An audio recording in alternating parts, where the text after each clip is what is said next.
may tatanong po ako sa inyo. Umumpisahan ko po sa tanong. At sa tanong na ito, huwag mong sabihin muna si Lord. Kasi for sure si Lord ang una mong sasabihin. Tama po ba? Tatanong ko po sa inyo to, ano ang mahalaga at kailangan ng mga tao?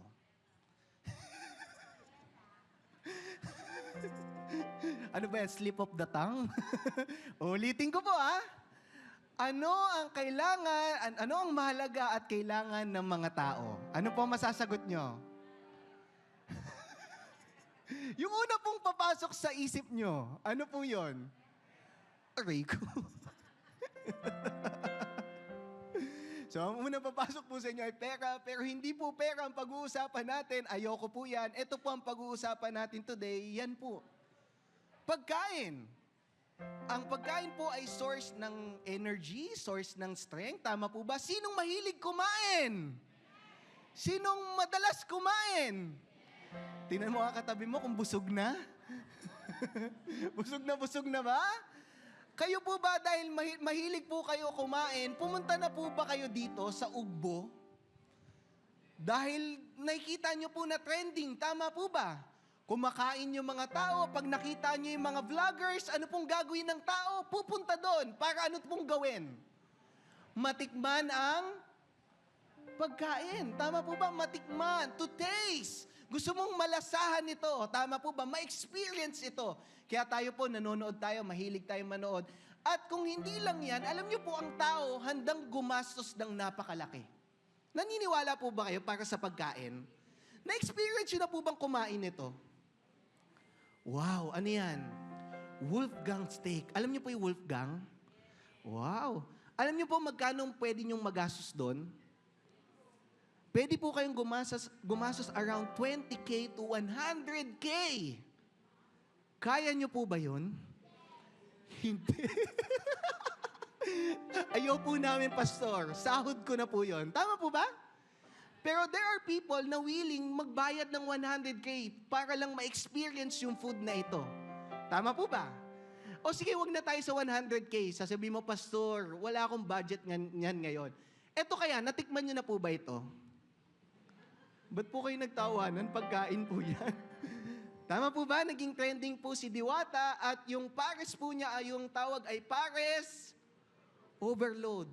At yung Paris overload daw po ay pinilahan. Pumila din po ba kayo?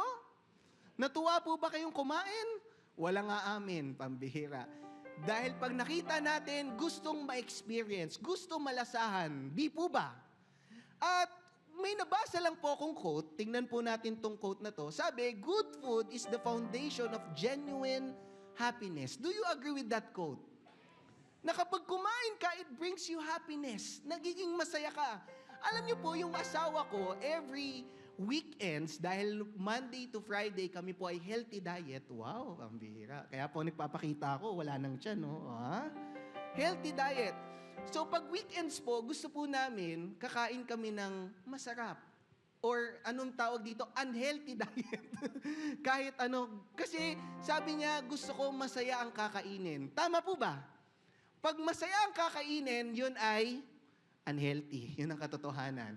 At tutuloy ko lang po, nagbi-bring daw to ng happiness. Tingnan nyo po to. Narinig nyo na po ba tong idiom na to? Food for the... Have you heard that? Food for the soul. Ano ang food for the soul mo, kapatid? Relationship ba? Food for the soul? Ano kaya yun? Sabi dito, is an idiom used to describe any experience, activity, or relationship that brings you deep... Ano daw po yung word? Deep happiness. Ito yung deep happiness. Peace or fulfillment. At alam niyo po sa Bible, pinag-uusapan natin yung food. Nakita niyo na po ba sa Bible yung word na food? Or yung word na taste sa Bible? Nakita niyo na po? Saan ito makikita, mga kapatid? Makikita natin sa Psalms 34. At yun po ang pag-aaralan natin today, ang sinulat ni David. At ito po ang title ng sermon ko, Wow, ready na po ba kayo? Wala po akong buffet dito, pero let's eat. At gumawa po ako ng acrostics po nito. Ang unang meaning po niyan, let's experience, ano daw po? God. Pastor, hindi ko ba na-experience si Lord? Pastor, naiintindihan ko po ba to? Puntahan ko lang po to sa Psalms 34 verse 8. Sabi doon, taste and see that the Lord is good. Taste and see. Pastor, hindi ko nga nakikita si Lord. Tama po ba? Hindi ko nga nakikita si Lord. Paano ko pa titikman yung kabutihan ng Diyos? Sino dito natikman na ang kabutihan ng Diyos? Alam niyo po, nagtataka ako, sabi doon, taste and see that the Lord is good. Alam niyo po, ito yung sabi ni David. Uusog ko lang po, David doesn't say, listen and see. Pag pumunta kayo dito, makikinig kayo ng Word of God at may kita nyo. Tama po ba? Tanong ko po sa inyo, ito po ang honest na question. Pag napakinggan nyo po ba yung Word of God, nakikita nyo ba kagad? Hindi po. Tama? At sabi doon, or feel and, ano daw po? Feel and see. Tanong ko po sa inyo, nararamdaman nyo po ba si Lord sa bahay-sambahan na to? Nararamdaman nyo ba ang Diyos sa buhay nyo? Mabuti ba ang Diyos? The Lord is good. Pero ito po ang pinakamagandang sinabi, taste. Kapatid, tikman mo. Ano po ang meaning ng taste? It's an invitation to experience, not just to, you're not here just to observe, mga kapatid. Hindi ka dito makikinig na salita ng Panginoon at uuwi na. Amen po ba? Kailangan mo matikman kung ano yung kabutihan ng Panginoon sa buhay mo. At tutuloy ko lang po, there are some realities that cannot be fully understood until they are personally experienced. May mga bagay na kahit i-explain ko sa'yo ng paulit-ulit na mabuti si Lord, na magaling ang Diyos, powerful ang Lord, minsan hindi natin maiintindihan. Tama po ba? Bakit? Tutuloy ko lang po. Alam niyo po, sabi dito, sige lang po, pakaya na lang po, pakiusog. Alam niyo po, meron ako ditong tubig. Etong tubig na ito ay galing sa nature. Wow. At i-explain ko sa inyo, ito ay galing sa nature. Maniniwala po ba kayo? Maniniwala po ba kayo? At sasabihin ko, pwede ko i-describe, etong tubig na to ay napakasarap. Talagang napakalamig. At ano pa daw, papakita ko, ito ay totoo. Maniniwala po ba kayo? O ito mas maganda? But until they taste it, they don't really know what it is like. Tama po ba? Mas gusto mong ma-experience kaysa i-explain ko sa'yo ng paulit-ulit, kapatid. Kahit sabihin ko sa'yo, mabuti si Lord, hindi mo ma-experience pambihira, hindi mo maiintindihan. Kaya mas magandang ikaw mismo ang maka-experience, maka-taste ng goodness ni Lord. Amen po ba? At tutuloy ko lang po, taste requires a personal decision. It's a personal decision. Decision mo ba ngayon, kapatid, na matikman ang goodness ni Lord? O para umupo lang dyan? Saan ka ngayon, kapatid? Okay naman na ako eh. Mabuti naman si Lord eh. Alam niyo po, personal decision. Sabi dito, in Psalm 34:8, gusto ko lang i-emphasize to. Taste and see that the Lord is good. You need to see it. Alam niyo po, bago tayo kumain ng pagkain, kailangan yung itsura nun ay, ano po ba ang tamang word? Kaakit-akit. Tama po ba? Tutuloy ko lang po, before you eat something, you trust that it is, tama po ba? Do you believe with me? Na ito po, tingnan niyo po kakain po ba kayo nito?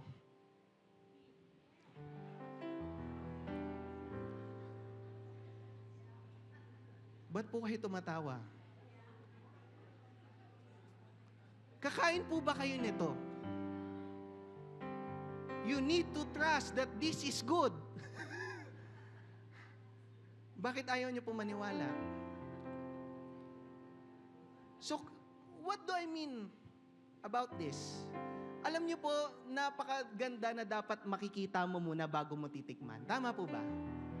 makikita mo. At gusto kong ikaw, kapatid, maniwala ka na mabuti si Lord. Kailangan mo mag-decide, amen po ba, na mabuti si Lord. Uusog ko lang po, baka mamaya mawala na po kayo ng gana mag-lunch. Alam niyo po, knowing about God is different from knowing, do you agree with me? It's totally different. Bakit, Pastor? Lahat tayo kilala si Jesus. Tama po ba? Lahat ng tao kilala si Jesus. Tama po ba? Ang tanong, may relasyon ba sila kay Jesus? Ang tanong, binabasa ba nila yung salita ng Panginoon? Ang tanong, tagapagligtas ba sila? Ililigtas ba sila ni Lord? Tama po ba? Kailangan maintindihan natin eh. Kailangan kilala natin ang Diyos. Amen po ba? Pwedeng kilala mo lang, katulad ng sabihin nating artista, kilala ko si Angel Locsin, pero walang relationship. Tama po ba? Kilala lang. Kapatid, saan ka? Kilala mo lang ba ang Diyos o may relasyon ka sa Diyos? Saan ka sa dalawa? Alam niyo po, no one can experience God on your behalf. Kahit anong ipilit ko sa yung explain ngayon, pwedeng wala kang pake. Hindi mo na-experience eh. Tama po ba? Kahit sabihin ko na mabuti si Lord, nagpo-provide si Lord, nagpapagaling ang Diyos. Sasabihin mo, bakit ngayon may sakit pa din ako? Paano ko maniniwala? It's a personal decision. Kailangan mong maniwala para mangyari to. Ikaw mismo. Amen po ba? Alam niyo po, Christianity is more than information. It is, ano daw po? Transformation. Alam niyo po, sino dito matagal na sa church? For sure, kung 20 years ka na sa church, yung book na Bible, siguro from the start at yung end ng Bible, alam mo na. Tama po ba? Pero ano ang mas mahalaga? Alam mo lang ba o may transformation? Minsan, konti lang alam natin pero nakikita sa buhay. Tama po ba? Kaya napakahalaga na merong transformation within, sa loob. May nagbabago, mga kapatid. At usog ko lang po, a small taste create a desire for more. More. Gusto mo pa. Pag nakatikim ka na masarap na pagkain, gusto mo pang ulit-ulitin. Tama po ba? Ulit-ulitin mo yan. Kaya ito po ang sunod. Sabi, let's experience God and aspire to seek God. Ano po bang meaning ng aspire? A strong desire. I-desire mo, kapatid, hanapin ng Diyos every single day of your life. Kailangan hanapin mo si Lord. Ano po sabi sa Bible in Psalms 34:10? The lions may grow weak and hungry, but those who seek the Lord lack no good. Pastor, ba't ginamit tong analogy na to, yung lion? Sila po ang apex predator, ang lion. Tama po ba? Top of the food chain, ang lion. Sabihin, pag ang lion daw po, ito po nag-represent sa lion, the lion represents strength, power, confidence, and self-sufficiency. Ganito ka din ba, kapatid? I don't need the Lord. I'm self-sufficient. Wow! Kapatid, pag nasabi mo na yon na hindi mo kailangan si Lord, may problema na. Bakit? Okay naman ang buhay ko. Bakit kailangan ko mag-serve? May problema, kapatid. Kapatid, pag ito ang hinahanap mo sa buhay mo, may problema. Alam niyo po ito ang mga hinahanap ng tao, money. If you have money, you have power. If you have success, you have power. If you have intelligence, you have power. Tama po ba? Pero ito yung reality. Money, success, intelligence, power cannot satisfy the soul. Wait, alam mo ano masasatisfy sa'yo? Yung desire mo. Pero yung kaluluwa mo, Hindi, kapatid.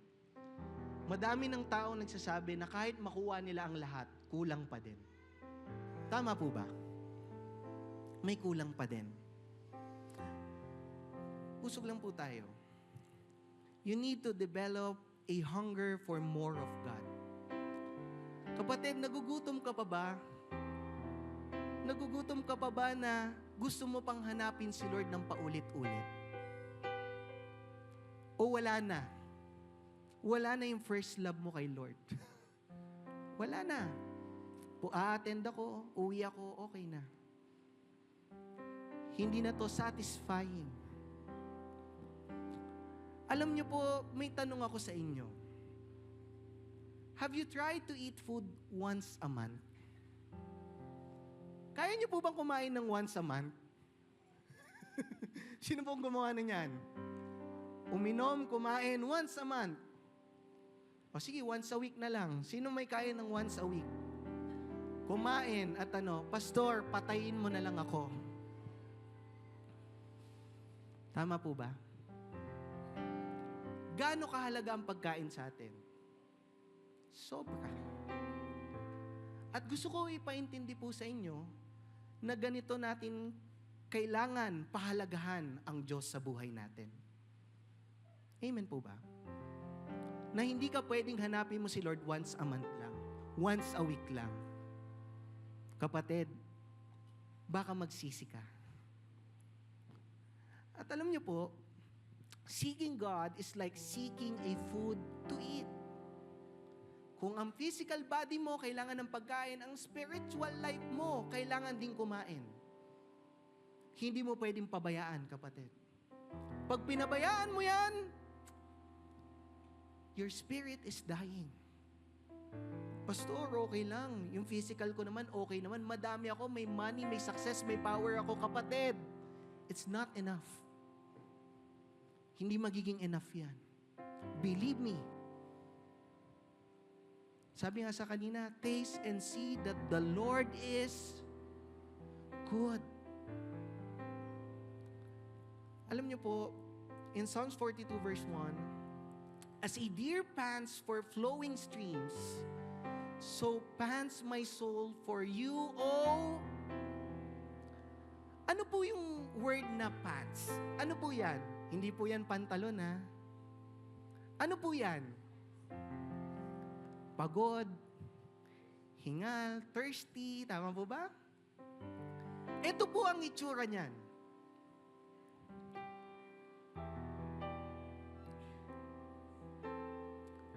Tingnan niyo po kung paano ginamit ng Bible yung deer.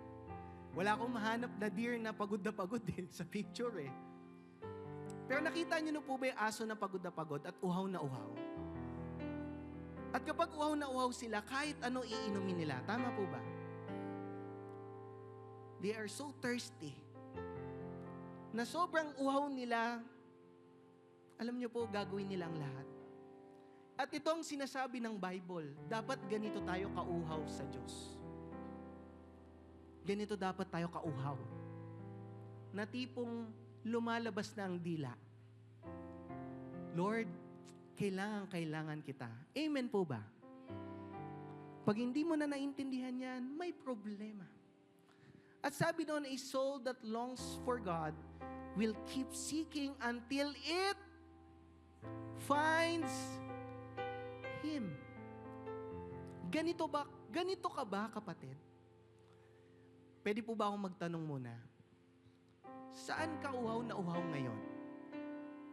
Saan ka uhaw na uhaw ngayon? Pastor, sa pangarap ko. Pastor, sa sa career ko.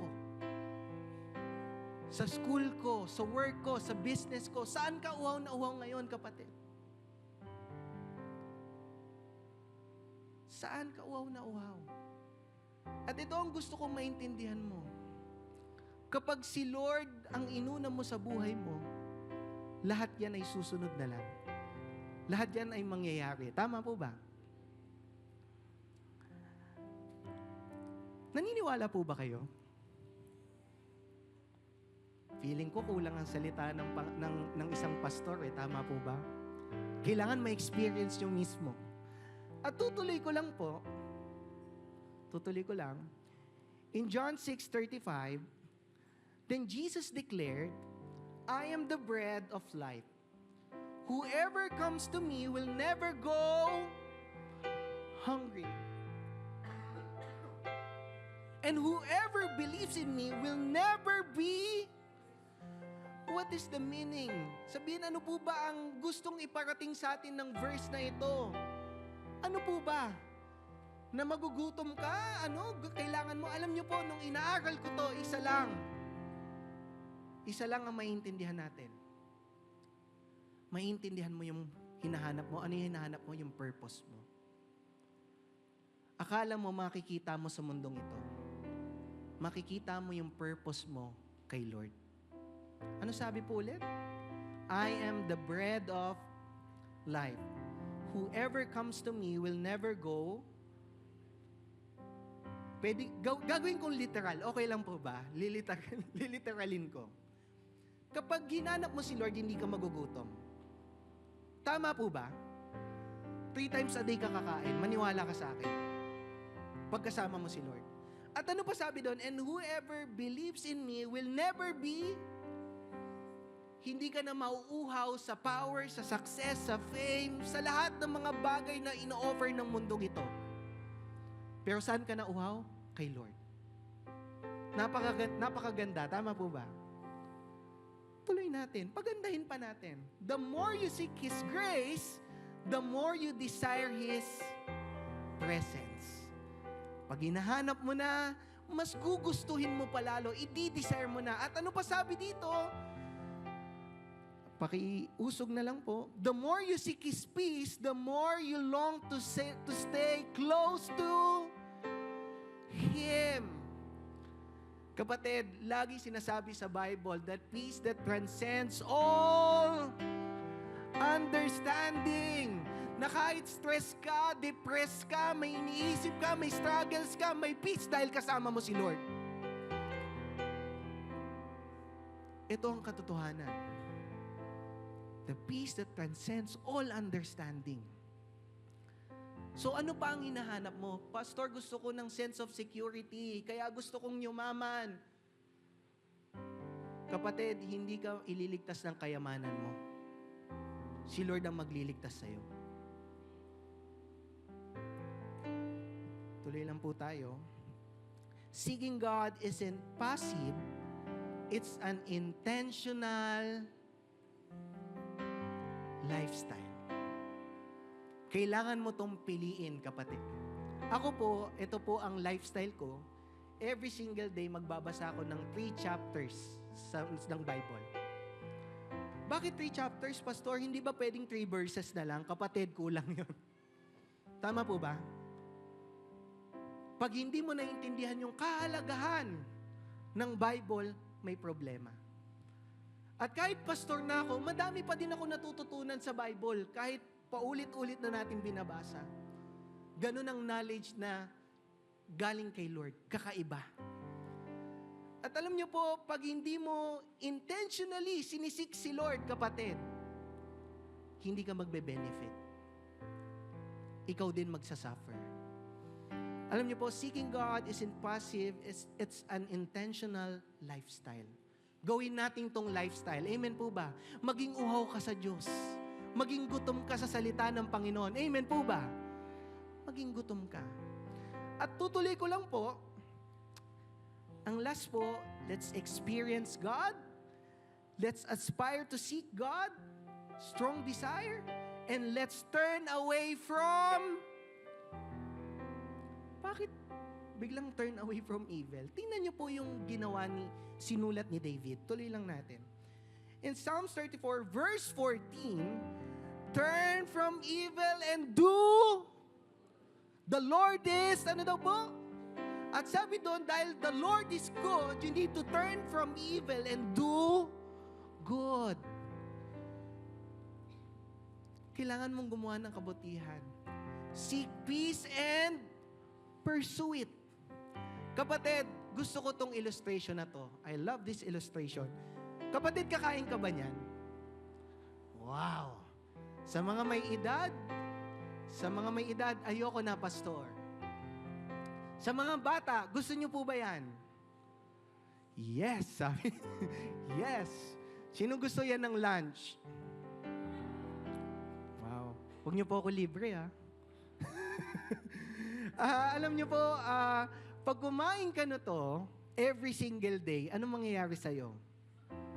Ito ang mangyayari sa'yo, tataas ang BP mo. Tama po ba? Pag kumain ka niyan, turn away from evil. Tama po ba sabi? Pag kumain ka niyan, every single day, tinutuloy mo yan, kasalanan mo na yan. Ma-high blood ka. Ako po, meron po akong gout. Bata pa lang ako, may gout na, pambihira. At yung gout po, ito po ay tumataas ang uric acid mo. Kapag tumaas ang uric acid mo, yung joints mo, magkakaroon ng mga bukol-bukol. At it's so painful, sobrang sakit na tipong namamaga yung paa mo, hindi mo malalakad. At kapag tinuloy-tuloy ko ang pagkain ng mga meat, ito po ang mangyayari sa akin. Gusto niyo po ba yan? Parang paa po ng dinosaur, no? Ang bihira. Pag hindi ko titigilan, sino mapapahamak? Ako. At ano po sabi dito? Unhealthy food, it may look appealing at first, but in the end, it damage. Nakikita nyo na po yung punto natin. Taste and see that the Lord is good. Aspire, hanapin mo ng hanapin. At huwag mo nang balikan yung mga dati mong ginagawa. Ang galing, no? Ang galing ng pagkasulat ng Bible, ang talino. At ano sabi yan, unhealthy food, it may look appealing, but first, in the end, it damages. Isipin nyo, French fries, donut. Araw-arawin mo yan, ano magiging itsura mo, ano magiging sakit mo dyan. Diabetes, tama po ba? Bihira. It will harm you. Pero tingnan nyo po to. Healthy food doesn't always look exciting. Tama po ba? Pag nakita ka ng salad, pag nakita ka ng chicken breast, pambihira. Ang bland ng itsura. Hindi masarap. In the same way, mga kapatid, pakinggan nyo po ko, doing good may not always be the easiest choice. Pag gumawa ka ng mabuti, hindi easiest choice to. Hindi easy choice to. Tama po ba? Mas madaling gumawa ng... Pansinin niyo po yung Pilipinas ngayon, ang dami nang gumagawa ng masama. Tama po ba? Ang daming pumapatay. Ang daming nagnanakaw. Kasi bakit akala nila easy way yun?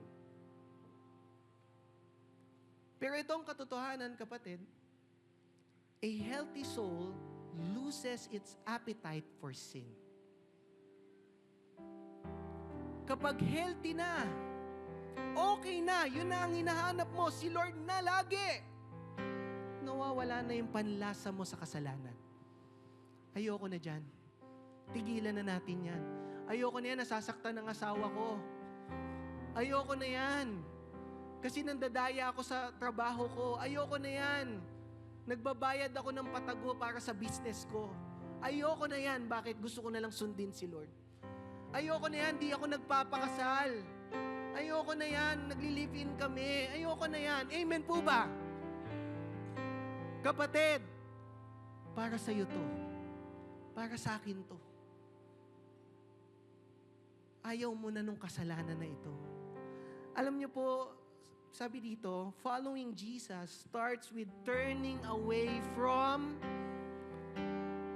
uumpisahan mong lumayo sa kasalanan. Alam niyo po, may natuwa ako, nagbabasa lang ako ng article, may nakita ko isang pastor na nag-post. At meron daw isang, I don't know, nakalimutan ko lang kung youth or YA, na lumapit siya sa altar, Pastor, iiwan ko na tong vape po. Alam niyo yung vape? Iiwan ko na to, Pastor. Ayoko na yan. Hindi na yan yung gusto kong maging ugali ko. Kapatid, pumupunta ka ba dito sa church, may binibigay ka kay Lord? Lord, ayoko na nito. Ayoko na nitong kasalanan na to. Gusto ko nang isuko to sa iyo, Panginoon. Paulit-ulit na to. Ayoko na to, Lord. O ayaw mong isuko, gusto mo lang itabi sa gilid. Para kapag walang nakakakita, babalikan mo. Alam niyo po, following Jesus starts with turning away from sin. Kailangan mo nang lumayo dyan. Huwag mo nang balikan yan. Patuloy lang po. In Romans 12:9, sabi dito, hate what is. Ulitin ko po hate what is evil and cling to what is. Ano po yung word na cling? Paano itsura ng cling? Diba? Ano itsura ng cling? Yayakapin mo maigi, talagang ilalaban mo, babrasuhin mo, ayaw mong makawala. Tama po ba? Cling to what is good. Yakapin mo na gumawa ka ng mabuti, mga kapatid. Amen po ba? Yun ang habulin natin. At sabi po dito, the more you taste God's goodness, the less appealing sin becomes. Kapag natikman mo na yung kabutihan ng Lord sa buhay mo, hindi mo na babalikan yung kasalanan na yan. Kailangan na nating tigilan. Sabihin mo sa katabi mo, tigilan mo na yan.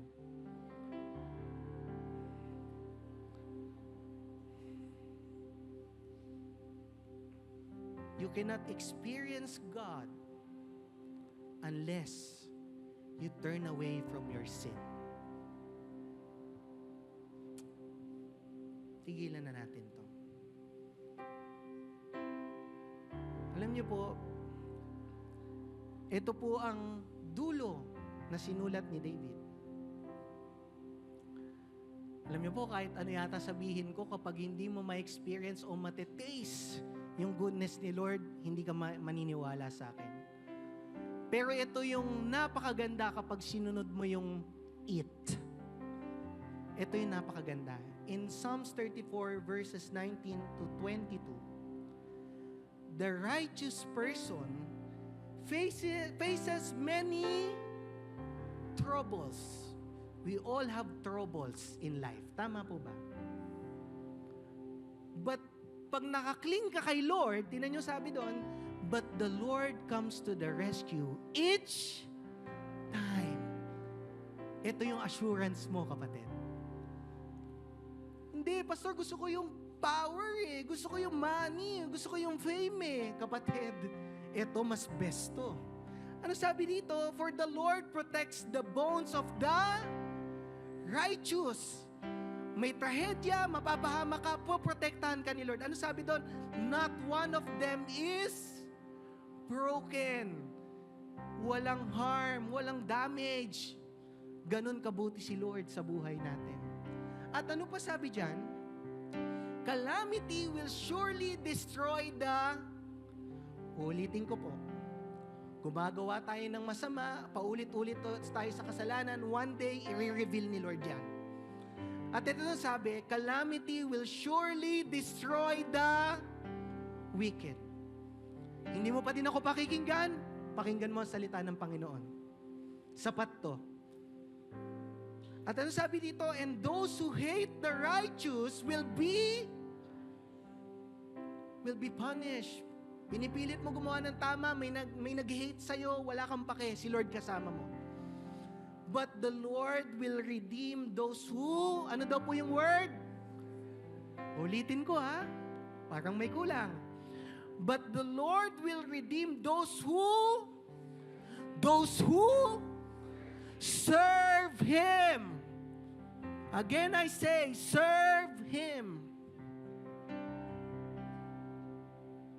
Kung hindi mo pipiliin si Lord, hindi ka niya ililigtas.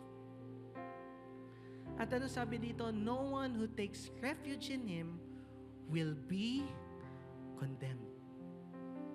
Ito yung promise ni Lord.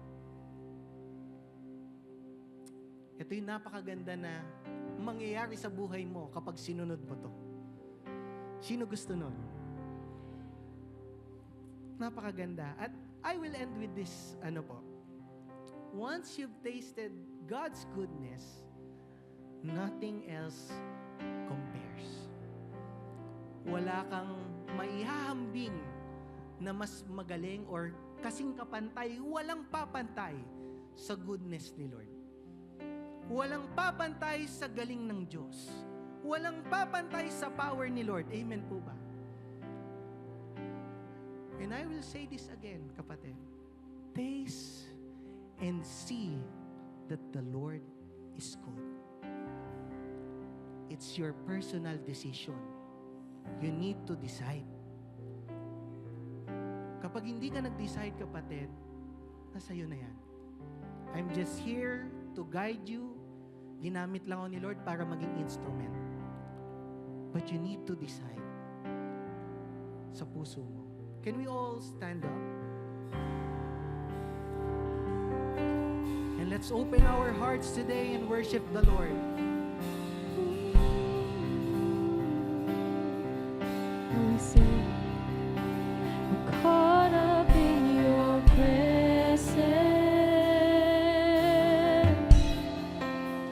and I just want to sit here at your feet.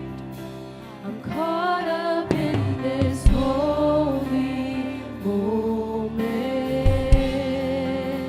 I never want to leave. Come on, as we worship God, pwede ba natin itaas ang ating kamay as we declare, and I'm not here for blessings. Jesus, you don't owe me anything. You're more than anything that you can do. I just want you. Sing, I'm caught up in your presence, and I just want to sit here at your feet.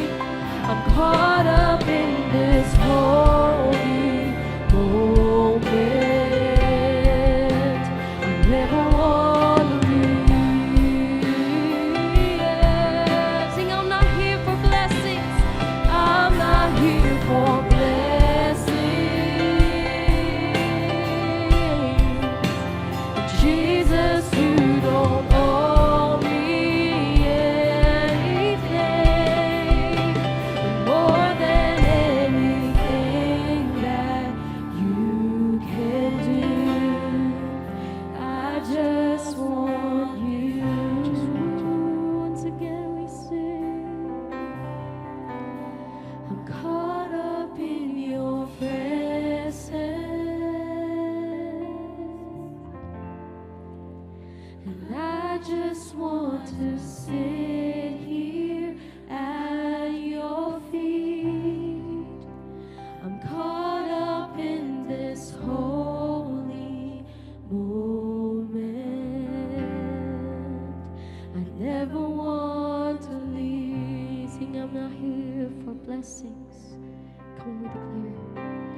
And I'm not here for blessings.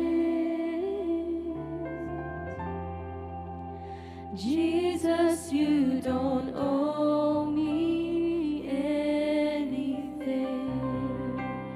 And more than anything that you can do, I just want you. We just want you, Lord. I believe God is here. He's with us today. At kapatid, dito ako nililid ngayon ni Lord. It's an invitation to taste and see that the Lord is good. Kung nandito ka ngayon, you want to surrender everything to the Lord, come to the altar of God. Kung ikaw yun, kapatid, Lord, gusto ko na tong isurrender sa'yo. Gusto ko na tong tapusin, Panginoon. At kung ikaw man yun, Lord, gusto kong ma-experience yung goodness mo. Come to the altar of God, kapatid. Huwag kang mahihiya. Lumapit sa Panginoon. Kung nafe-feel mo na, Lord, gusto kong makita yung goodness mo, gusto ko tong malasahan, Panginoon, gusto ko tong ma-experience sa oras na ito, kailangan ko lumapit sa iyo, Panginoon. Kailangan ko makita. At para makita ito, kailangan ko maniwala at magtiwala sa iyo. Kapatid, huwag kang maging katulad ng isang leon. We are not self-sufficient. We need God in our lives today. And if you are that person, Lord, I am weak. I need you in my life right now, God. At kung malakas ako, hindi, Lord, malakas ako, pero kailangan pa din kita. Lord, may problema sa bahay namin, kailangan kita. Lord, kailangan ko nakagilingan, kailangan kita, Panginoon. Come to the altar of God. Taste and see that the Lord is good today. Believe and it will happen. Believe in your hearts right now. We just want you, God. We just want more of you, Lord.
Nothing else will do. I just want you. I just want you. I just want you. I just want you. We just want you. We just want you. We just want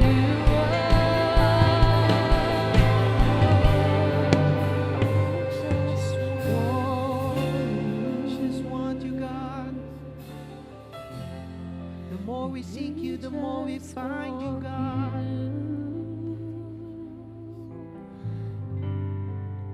We just want you. Lord, just want to thank you, God, for all the things that you have done for us, Lord.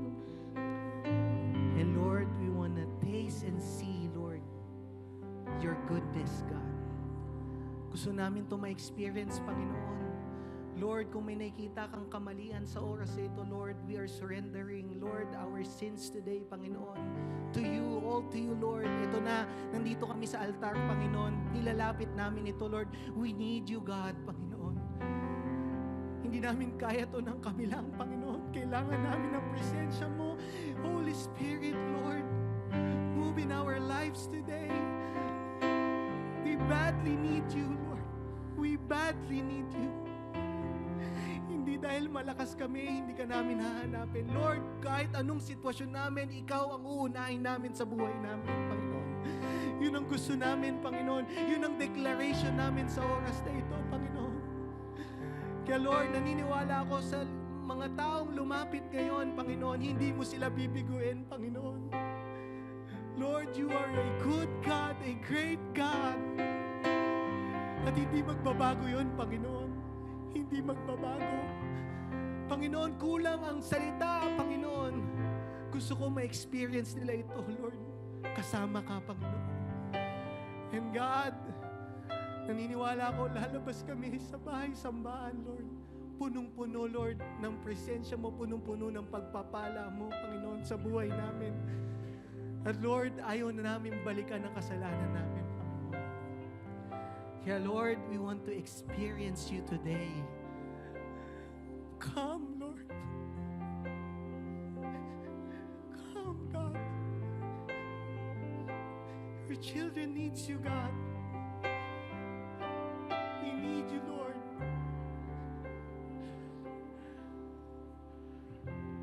Lord, hindi matatapos dito sa altar na ito, Panginoon. Hanggang sa pag-uwi nila sa bahay, Panginoon, kasama nila ang presensya mo, Panginoon. Yun ang napakaganda, Panginoon.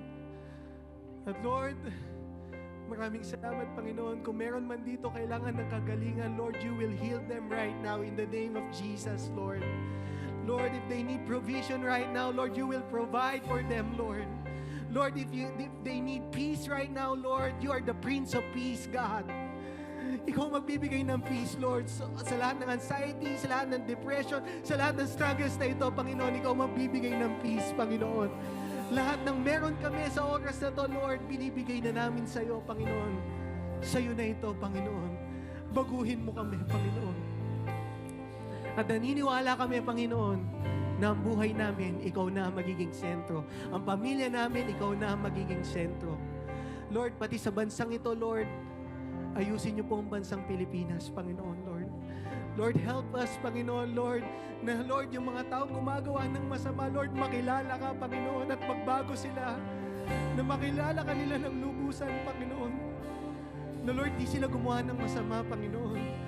At Lord, sa lahat ng nasa, Panginoon, leadership, Panginoon, ikaw ang maglilid sa bawat puso nila, Panginoon, na maging maayos ang bansang Pilipinas, Panginoon. Gusto namin lahat ng ito, Panginoon. Ay Lord, ikaw, let your will be done, Panginoon. Yun ang gusto namin sabihin. In one accord, Lord, let your will be done.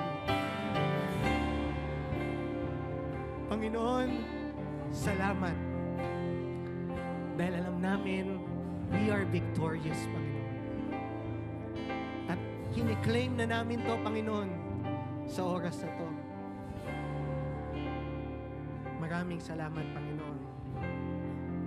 The Lord bless you and keep you. The Lord make His face shine on you and be gracious to you.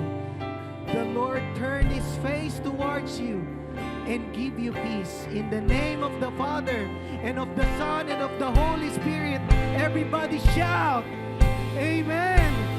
Amen. God bless you, church. Taste and see that the Lord is good. Nothing else,